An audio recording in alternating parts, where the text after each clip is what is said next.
من کی بات کرے او من کی بات کہہ دے، جو بھی من میں ہے او کہہ دے آج۔ من کی بات، من کی بات۔ دوستوں، من کی بات کے ایک نئے پوڈ کاسٹ کے ساتھ میں ہوں نوید صدیقی۔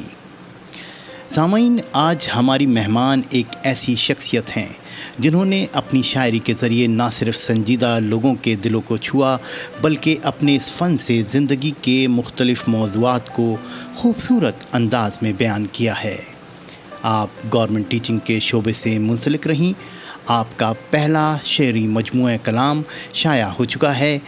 آئیے محترمہ شناز اختر نگار سے ملاقات کرتے ہیں اور ان کے من میں کیا ہے یہ جانتے ہیں۔ محترمہ شناز اختر صاحبہ، من کی بات میں خوش آمدید۔ چلیں گفتگو کا آغاز کچھ یوں کرتے ہیں کہ آپ گورنمنٹ اسکول ٹیچر رہیں، تو درس و تدریس کے ساتھ شاعری کا شوق آپ میں کب اور کیسے پیدا ہوا؟ یہ شوق بیٹا کیا بتاؤں کہ یہ ہماری سمجھ لیں کہ گھٹی میں ہمیں ملا، ٹھیک ہے، کیونکہ جو بڑے لوگ تھے خاندان کے، بہت سارے لوگ بڑے ماشاءاللہ نامور شاعر گزرے ہیں۔ والد بہت اچھے شاعر تھے، والدہ بھی گھریلو خاتون تھیں لیکن بہت اچھا لکھتی تھیں۔ ماموں اور اس کے علاوہ اور بہن بھائیوں کو سب کو شوق تھا۔ تو یہ شوق کیونکہ میں گھر میں بڑی تھی تو مجھے ذرا زیادہ ان چیزوں کا ابو کے ساتھ رہنے کا موقع زیادہ تھا پڑھائی کے حوالے سے، تو اسی لیے پھر ان کو لکھتے دیکھ کے شوق بھی پیدا ہو گیا، اور بار بار اصرار پہ چھوٹے موٹے حوصلہ افزائی بہت ہوئی، ابو کی طرف سے بھی، امی کی طرف سے بھی، اور جتنے ملنے والے تھے بہت حوصلہ افزائی ہوئی، اور جس کی وجہ سے پھر بس یہ شوق زندگی کا حصہ ہی بن گیا۔ تو آپ کو کچھ یاد ہے کہ آپ نے اپنی پہلی نظم کب لکھی جس نے آپ کے اندر کی شاعرانہ صلاحیتوں کو دریافت کیا؟ بیٹا یہ نظم جو تھی ماں کے عنوان سے جو ہے، یہ سب سے پہلی میری نظم ہے جو والدہ شدید بیمار ہو گئی تھی اور کافی لمبے عرصے تک ہاسپٹلائز رہیں۔ وہ بہت کافی وقت گزرا، اور گھر میں اسٹوڈنٹ ہونے کے ناطے کالج بھی جانا ہے، گھر بھی چھوٹا موٹا ابو کے ساتھ اور سب مل کے جس طرح بھی چلا وہ بس ایک الگ کہانی ہے۔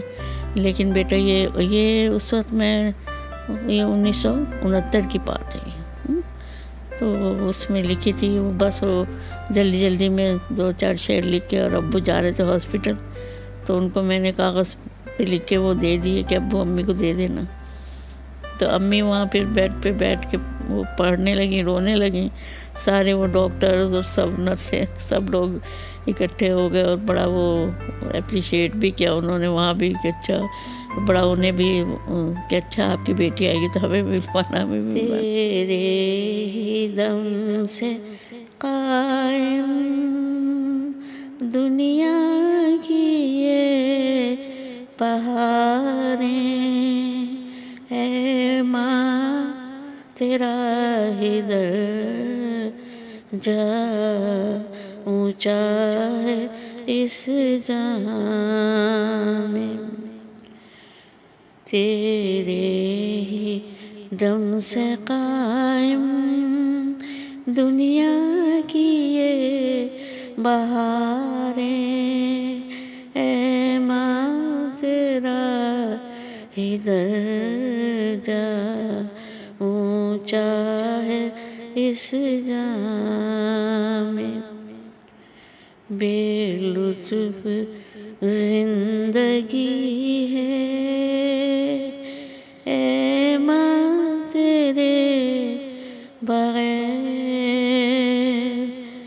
سنے ہوئے ہیں یہ دن، ڈھلنے لگی ہے شامیں، بے لطف زندگی ہے، اے ماں تیرے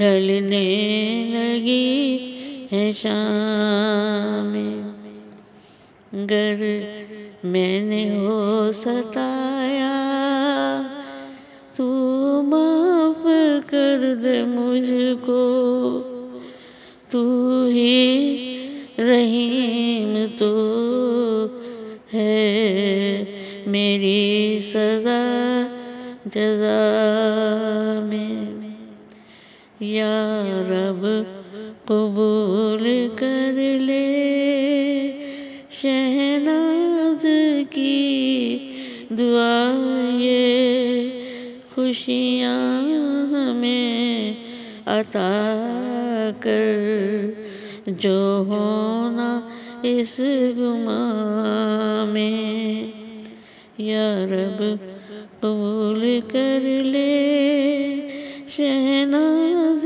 کی دعا، یہ خوشیاں ہمیں عطا کر، جو ہونا اس گماں میں۔ میرے ہاتھ میں آپ کی کتاب ہے، کیا خوبصورت ٹائٹل ہے اس کا، تجھے ڈھونڈنے میں زمانے لگے ہیں۔ اس کو کافی پذیرائی بھی حاصل ہوئی ہے۔ اس کلام کے موضوعات میں آپ کی ذاتی زندگی کے تجربات کا کتنا اثر شامل ہے؟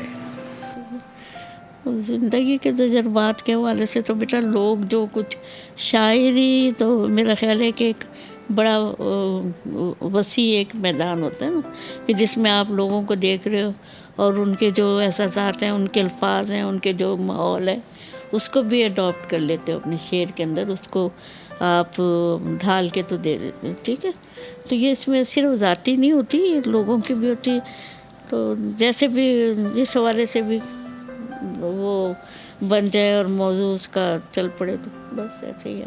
یہ فرمائیے گا کہ آپ نے بحیثیت استاد ایک مصروف زندگی گزاری ہے، ذاتی زندگی، بچوں کی پرورش کے دور گزرنے کے بعد آج آپ کو زندگی میں کس کی کمی محسوس ہوتی ہے؟ بہت محبت کرنے والے لوگ ملے جنہیں میں کبھی زندگی میں فراموش نہیں کر سکوں گی۔ تو میرے شوہر خود بہت اچھے انسان تھے، مرحوم ابھی تھوڑا ہی عرصہ پہلے چھوڑ کے جا چکے ہیں، اللہ تعالیٰ ان کی مغفرت کے درجات بلند کرے۔ اور بس انہوں نے بھی بہت تعاون کیا، سسرال والے سب بہت اچھے تھے، اور شوہر نے بہت تعاون کیا، اور ہر موقع پہ کبھی یعنی کسی معاملے میں ڈیگریڈ نہیں ہونے دیا، کسی کا کوئی پریشان نہیں ہونے دیا، اور ہمیشہ بلکہ فخر کرتے تھے کہ وہ مجھے شہزادیوں کی طرح بلکہ اگر رکھا ہوں، اور بڑے لاڈ اور محبت ملی مجھے تو اللہ کا احسان ہے۔ اس وقت تھا تو مشکل، کیونکہ ایک دم ہی سارا گھر کو دیکھنا اور اس کو، لیکن وہ مجھے ایک ہماری ٹیچر تھیں اسکول میں، وہ اکثر وہ مجھے بیٹی سمجھتی تھیں، بیٹی کی طرح محبت کرتی تھیں، بلکہ سارا اسٹاف ہی بہت اچھا تھا، میرے خصوصی میرے پہ بہت کرتی تھیں محبت کی نظر۔ تو وہ ایک ٹیچر تھیں، بیچاری بیوہ خاتون تھیں، لیکن وہ اس سے بہت محبت کرتی تھیں، تو کبھی میں نے ان سے ڈسکس کرنا، میں ان کو گھر جا کے اتنے کام یا گھر کو سنبھالنا کتنا مشکل، تو وہ کہتی ہیں بیٹی تم نا کام کو اپنے اوپر حاوی نہ ہونے دیا کرو، بلکہ کام کے اوپر حاوی ہو جایا کرو، بڑی ایسی اچھی اچھی باتیں بتاتی تھیں وہ۔ آخر میں ہمارے سامعین کے لیے اپنے کلام میں سے چند پسندیدہ اشعار پیش کر دیجیے۔ ہم کو ایک پھول کے بدلے میں رلانے والوں، ہم نے آبادی گلشن کی دعا مانگی ہے، ہم نے آبادی گلشن کی دعا مانگی ہے۔ بس یہ مجھے ویسے پسند ہے، بہت ہی پسند ہے۔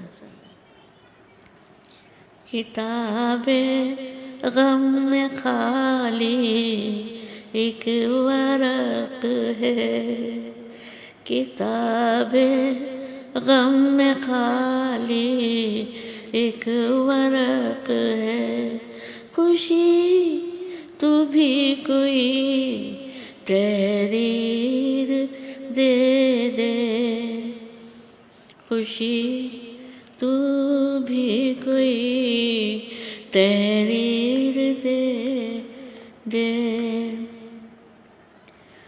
ہنس ہنس کے لوگ وجہ کرب پوچھتے رہے، رو رو کے درد اپنا سناتا رہا کوئی، بربادیاں گلے سے لگاتا رہا کوئی،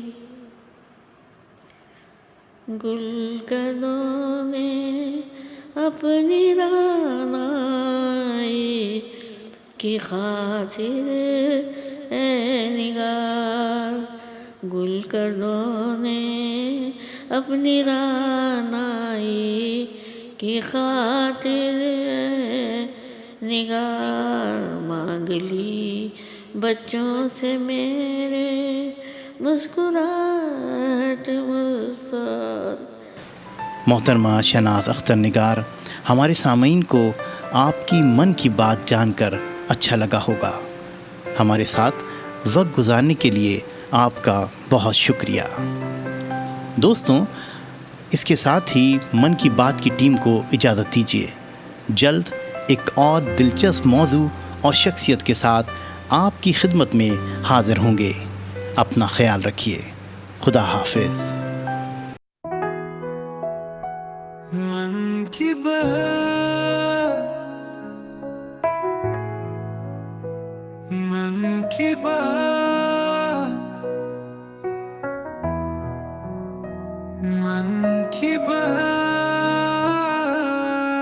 کرے او من کی بات کہہ دے، جو بھی من میں ہے او کہہ دے آج۔ من کی بات، من کی بات۔